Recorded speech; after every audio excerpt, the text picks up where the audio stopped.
Rreth 30 tonë domate janë shkatruar plotësisht, duke sjellë një bilanc të rëndëmshëm për fermerin Fation Aslani në zonën e Zharsës në Patos.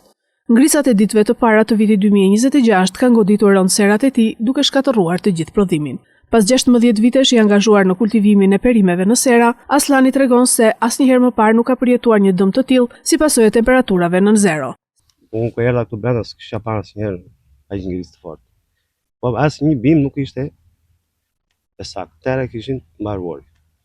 Nuk e di, ziu, nuk e di. Sikur i kishte vend atë zjarrin në poshtë. Çdo gjë ishte mbaruar. Sa sipërfaqe keni ju të kultivuar me domate? Unë kisha 3 dylyme gjysë roze dhe 2 të kuqe. 5 gjysë.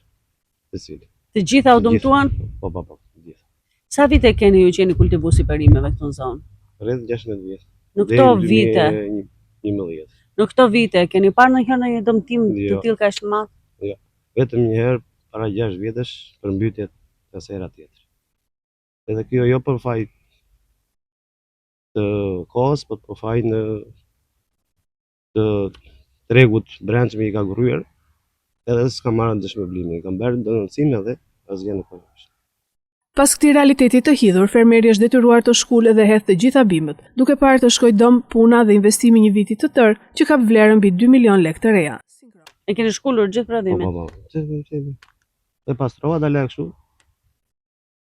Sa llogaritet dëmi që ju është bërë? Dëmi është shumë. Edhe llogaritet janë 10.000 bim, këtu llogaritet paktën 3 kg për bim. Kjo që bie 3 tonë. E përkthyer në shumë financiare? Në 3 tonë, paktën çmimi që ishte para vitit të ri, 900 lekë i bie. Sa? Mbi 20. Mbi 20 milion lekë vjetra. Shpresa ime vetme është dëmshpërblimi, thot ai. Aktualisht serat janë bosh, pasi fermeri pohon se nuk ka më mundësi financiare për të nisur një kulturë të re.